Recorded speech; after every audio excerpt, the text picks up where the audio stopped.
Fala galera, eu sou o Marquinho Laurindo e hoje eu estou aqui para falar de um dos contos mais brutais, violentos e terríveis da literatura brasileira. Eu estou falando de Pai contra Mãe, conto do genial Machado de Assis, publicado em 1906 num livro chamado Relíquias de Casa Velha. Tá preparado? Então vem comigo!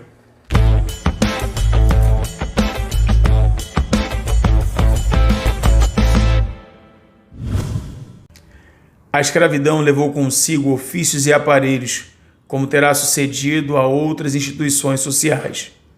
Não cito alguns aparelhos, senão por se ligarem a certo ofício. Um deles era o ferro ao pescoço, o outro o ferro ao pé. Havia também a máscara de folha de Flanders. A máscara fazia perder o vício da embriaguez aos escravos, por lhes tapar a boca. Tinha só 3 buracos, 2 para ver, 1 para respirar, e era fechada atrás da cabeça por um cadeado.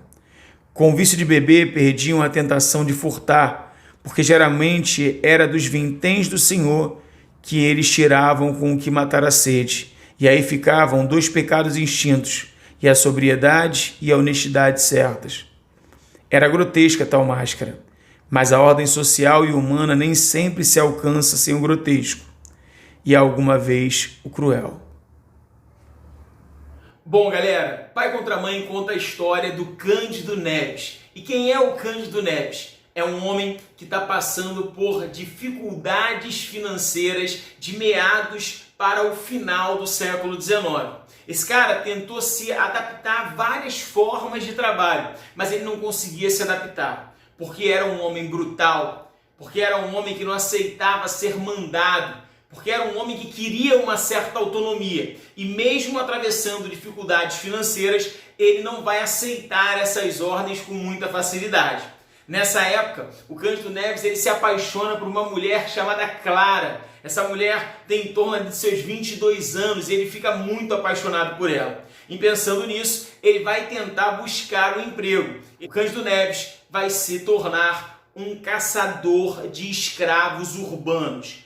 Pasmem, mas essa era uma profissão naquela época no Rio de Janeiro. Então você imagina, né, uma cidade que já contava ali com teatros, com bibliotecas, com uma elite que olhava para a Europa como exemplo e tentava reproduzir isso aqui, mas ao mesmo tempo encontrava homens carregando seres humanos amarrados, acorrentados, sendo brutalizados em meio a essa mesma cidade. Esse era o Rio de Janeiro, tá? Então, é nesse contexto que o Cândido começa a tentar sobreviver fazendo esse tipo de serviço nada nobre, tá? Mas ele está super apaixonado, a Clara também é muito apaixonada por ele e eles moram com a tia da Clara. Na verdade, moram os 3 juntos ali, porque são pessoas humildes. A Clara é costureira junto com a tia e eles tentam levar a vida. Nessa época, eles mesmo passando por dificuldades financeiras, começam a projetar uma família maior.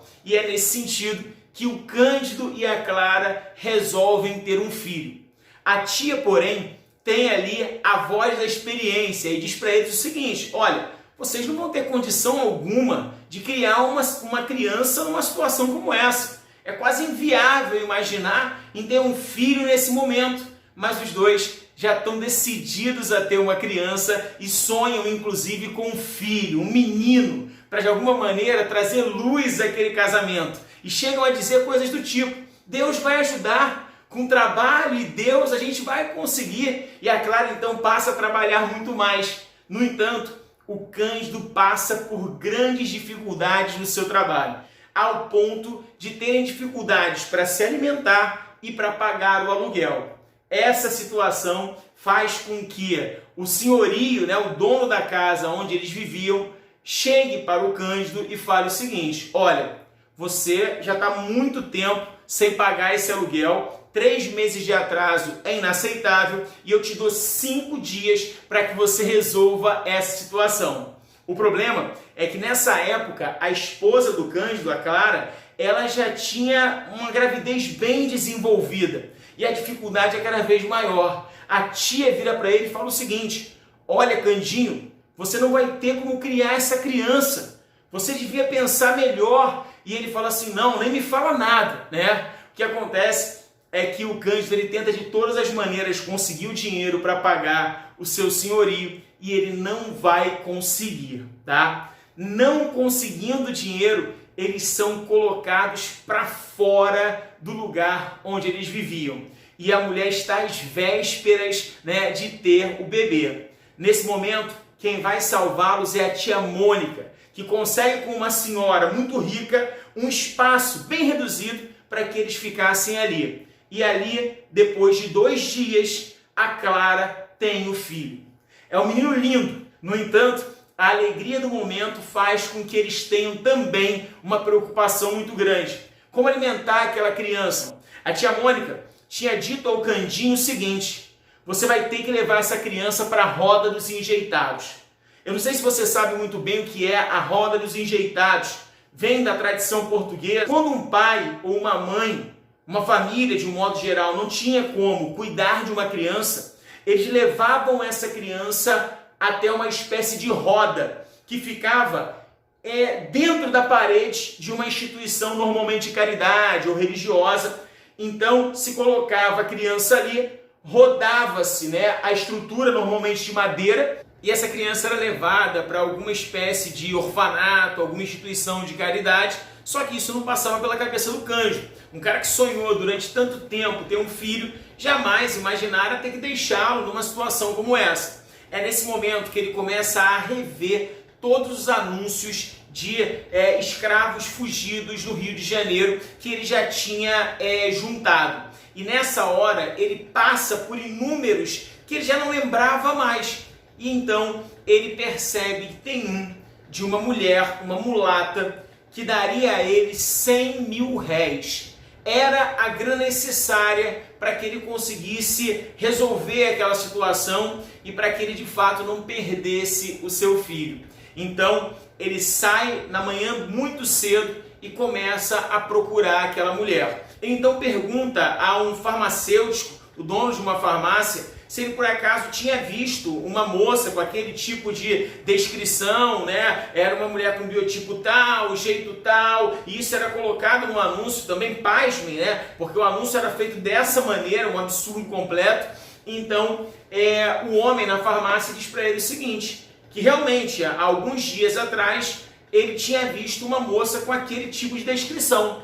Então, o Cândido continua procurando, mas não vai conseguir encontrá-la. Ele então volta para casa, a decepção é muito grande, a família está desolada, a esposa acaba aceitando, né, a situação de ter que deixar o filho na roda, acreditando que um dia ela pudesse ter outros filhos e dar a eles uma vida melhor, mas o Cândido não queria que aquilo acontecesse. E ele acaba levando a criança para a roda dos enjeitados. A roda ficava na Rua dos Barbonos, que é a atual Rua Evaristo da Veiga. Quem mora no Rio de Janeiro vai reconhecer, é uma rua que cruza o centro do Rio de Janeiro e é uma rua muito longa. Então, em determinado momento do caminho, ele começa a cortar caminhos por pequenas vielas no centro do Rio de Janeiro, que inclusive existem até hoje. E nesse contexto, né, de passar de uma viela para outra, ele acaba olhando para uma mulher com as características físicas muito similares ao anúncio que ele tinha visto. E ele entra em desespero, porque ele também tinha um feeling para isso, tá? Ele então começa a pensar onde deixar aquela criança, não sabia o que fazer, e ele acaba se vendo diante da farmácia que ele perguntara antes pela escrava. E ele deixa o filho com o dono da farmácia. O dono ainda tenta protestar, mas ele fala assim, não, eu preciso ir, e ele vai, né? E no que ele vai atrás da moça, ele vai meio que circulando ali os quarteirões e acaba a vendo. Ele lembra do nome dela e ele grita Arminda. Ela olha para trás e acaba se denunciando. Então ele corre mais ainda, consegue alcançá-la com muita brutalidade. Ele era um homem muito brutal, muito violento, muito forte. Então ele tenta passar a mão dela pela corda que ele tira da algibeira. Então ele amarra aquela mulher e começa literalmente a arrastá-la pelo centro do Rio de Janeiro. A cena é terrível. Ela começa a protestar. Em meio aos protestos há uma luta franca entre os dois. E ela diz para ele, eu estou grávida. E nesse momento o Cândido para, mas isso não gera nenhum tipo de relação de empatia com aquela mulher. Mesmo com os dramas que ele estava vivendo na sua vida, ele olha para ela apenas como a solução para os seus problemas e começa a arrastá-la pela rua. Ela suplica, ela se joga ao chão e fala para ele que o seu senhor é um homem muito violento, que ela jamais aguentaria a violência, a brutalidade que ele poderia levar a ela. E nesse momento, então, o Cândido continua a empurrando, a arrastando. As pessoas vão vendo esse tipo de coisa na rua e não fazem absolutamente nada. A escravidão, ela é uma marca da nossa história, é uma marca terrível.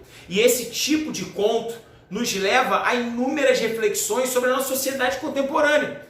Porque esperar empatia de um homem como Cândido, que era um caçador de escravos, é algo que é impensável. Mas a nossa sociedade é obrigada a olhar para essa situação e achar isso algo terrível, achar isso algo abominável, inaceitável. E o pior é que o Cândido ele representa uma figura que de fato existiu no século XIX e que de alguma forma continua existindo na nossa sociedade. Toda a brutalidade contra os negros, contra os pobres, contra qualquer tipo de minoria, contra os marginalizados, ela deve ser rechaçada pela nossa sociedade. E o Machado de Assis, ele nos coloca diante dessas situações, ele nos obriga a olhar para dentro da gente e principalmente tentar mostrar soluções para situações brutais como essa. O que acontece é que o Cândido, ele vai continuar arrastando essa mulher pelas ruas do Rio de Janeiro até chegar à casa do antigo senhor dela. Lá ele recebe o pagamento de 100 mil réis e nessa hora ele entrega a escrava, que começa a pedir para que não façam nada contra ela. Ela se joga ao chão, ela começa a ser espancada nesse momento e em meio, àquela situação, ela perde o filho na frente do Cândido, que pega o dinheiro e vai embora buscar o seu filho na farmácia. Ao chegar lá, ele pega a criança e o final do conto é ele chegando à casa dele, na verdade a casa onde eles estavam lá, todo mundo muito feliz, o Cândido feliz com o filho nos braços, e nesse momento a tia ainda fala que a escrava estava completamente equivocada. O Cândido também imagina isso, porque ele não acreditava que uma mulher naquela condição poderia ser mãe. Olha que absurdo, tá? O conto termina com o narrador dizendo o seguinte: Cândido Neves, beijando o filho, entre lágrimas verdadeiras, abençoava a fuga e não se lidava do aborto. Nem todas as crianças vingam, bateu-lhe o coração. E termina o conto. Cara, esse conto, ele é um tiro na nossa hipocrisia. E é fundamental ler esse tipo de conto para que a gente consiga criar uma sociedade menos preconceituosa e mais justa. Daí a importância de ler um clássico como Machado de Assis. Eu sempre digo aos meus alunos que um clássico, ele não é um clássico porque ele aparece numa prova de vestibular ou ele ainda vai aparecer na sua prova do colégio. Ele é um clássico porque ele nos traz reflexões fundamentais para a nossa sociedade. E é isso que o Machado de Assis vai fazer. Valeu, galera! Espero que você tenha gostado muito, que você compartilhe esse vídeo com um número gigantesco de pessoas e que todos possam fazer essas mesmas reflexões e tecer aí alguns comentários também. Espero os comentários de vocês. Até a próxima. Valeu!